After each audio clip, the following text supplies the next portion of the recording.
Ukraine दुनिया में नए नए हथियारों की प्रयोगशाला बन चुका है।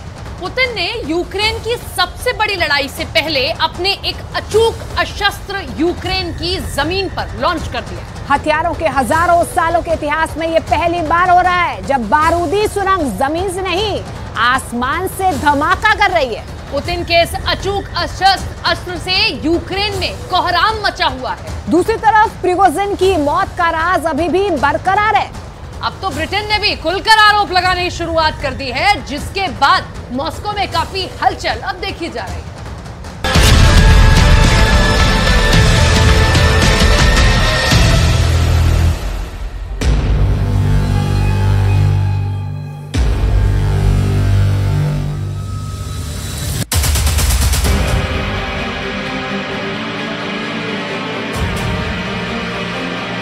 यूक्रेन के युद्ध में एक नए हथियार ने दुनिया को हैरान कर दिया है।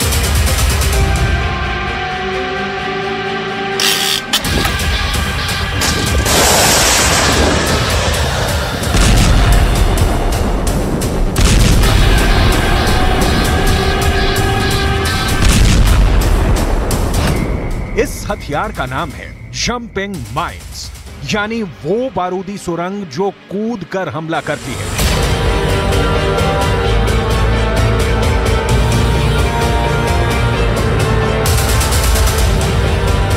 सुनकर तो बड़ी हैरानी होती है, क्योंकि आज तक हमने यही सुना था कि बारूदी सुरंग जमीन में बिछी होती है। लेकिन यूक्रेन की जंग में कूद कर हमला करने वाली खतरनाक जंपिंग माइन्स ने कोहराम मचा रखा है।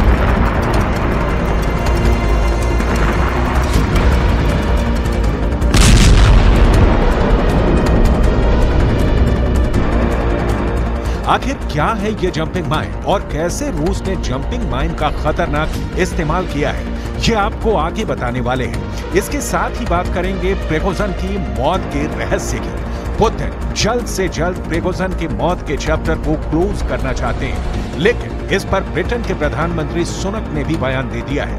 इसके अलावा नाटो ने भी प्रिगोजिन की मौत पर चौंकाने वाला बयान दिया है। क्या है प्रिगोजिन की मौत की असली वजह, बड़े खुलासे हम करने वाले हैं। लेकिन सबसे पहले बात होगी जंपिंग माइन्स की। हम बात करेंगे पुतिन के इस नए हथियार की। अब तक आपने ऐसी लैंड माइन्स के बारे में सुना और देखा होगा जो जंग के मैदान में जमीन में लगा दी जाती हैं, और जब दुश्मन का काफिला जंग के मैदान से गुजरता है तब लैंड माइन के ब्लास्ट से टैंक और सेनाओं के परखच्चे उड़ जाते हैं।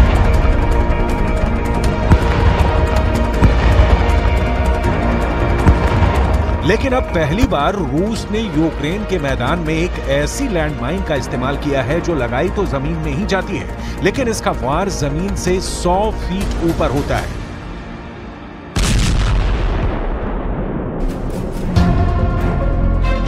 ये पुतिन का वो खतरनाक हथियार है जिसको यूक्रेन में रूस की सेना आजमा रही है।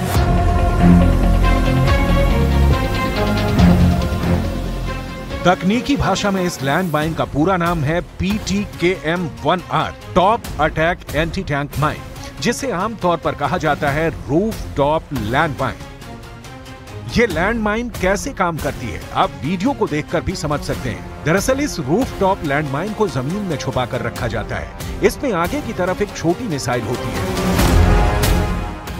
इसमें एक रेडार सेंटर होता है जो 100 मीटर में आने वाले किसी भी टैंक या बख्तरबंद गाड़ी की पहचान अपने आप कर लेता है।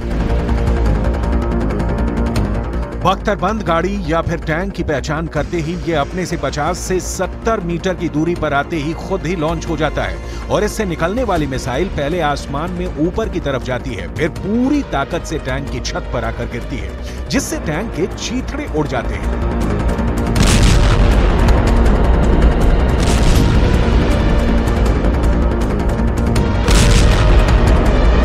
इस roof top anti tank mine की सबसे बड़ी विशेषता ही यही है कि टैंक पर ऊपर से हमला करती है, क्योंकि टैंक की छत हमेशा टैंक की अगल बगल की दीवारों के मुकाबले पतली होती है, और यही टैंक की सबसे बड़ी कमजोरी भी होती है। इसी कमजोरी को ध्यान में रखकर यह एंटी टैंक माइन बनाई गई है।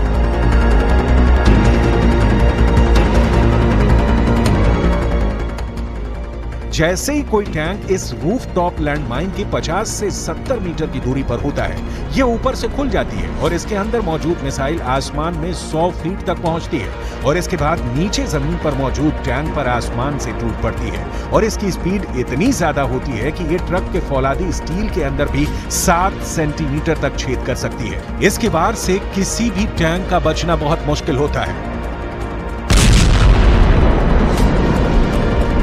टैंक के अलावा भी ये रूफटॉप एंटी टैंक लैंडमाइन बख्तरबंद गाड़ियों के लिए भी काल साबित हो रही है। साल 2020 में इस खतरनाक हथियार को पुतिन ने अपनी सेना में शामिल किया था और 26 अप्रैल 2022 को ये रूफटॉप लैंडमाइन यूक्रेन में ज़ेलेंस्की की आर्मी के खिलाफ इस्तेमाल की गई थी।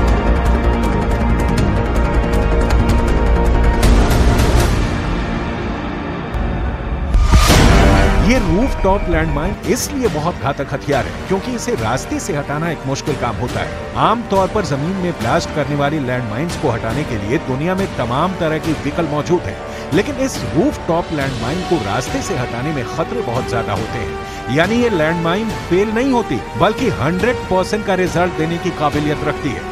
इस एंटी टैंक माइन के बेहतरीन रिजल्ट को देखते हुए अब अमेरिका ने भी इसका निर्माण शुरू कर दिया है और इसकी यूक्रेन में सप्लाई भी शुरू हो चुकी है। यह एंटी टैंक माइन उन इलाकों में ज्यादा सफल होती है जो मैदानी और सपाट होते हैं क्योंकि यहीं पर टैंकों से जंग होती है।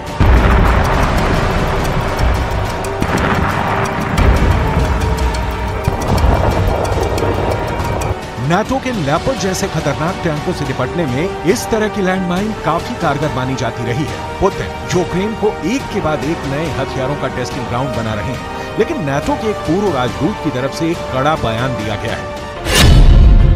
नाटो के एक पूर्व राजदूत की तरफ से दावा किया गया है कि प्रिगोजिन को इसलिए मारा गया क्योंकि प्रिगोजिन ने यह सच बोल दिया था कि यूक्रेन के अंदर रूस बुरी तरह से हार रहा है। नाटो के इस पूर्व अधिकारी की तरफ से यह कहा गया कि सिर्फ बगावत का बहाना बनाकर प्रिगोजिन को मारा गया है। ये बात सही नहीं। उनके हिसाब से असल बात यह है कि प्रिगोजिन सबको ये सच्चाई बता रहे थे कि रूस किस तरह यूक्रेन की युद्ध भूमि में पिट रहा है और यही सच्चाई पुतिन स्वीकार नहीं कर पा रहे थे, इसीलिए प्रिगोजिन को मरवा दिया। Well, the most important thing to say is that Russia's war against Ukraine is not going very, very well. And they are tearing themselves apart. You have these spectacles of a rebellion against the leadership by the preeminent military force in Ukraine at the time, then striking a deal that purportedly puts them at peace, but in fact Putin goes after and kills the head of that group, shooting a plane out of the skies over Russia, who is himself a Russian warlord. These are all very bad signs for Russia's military.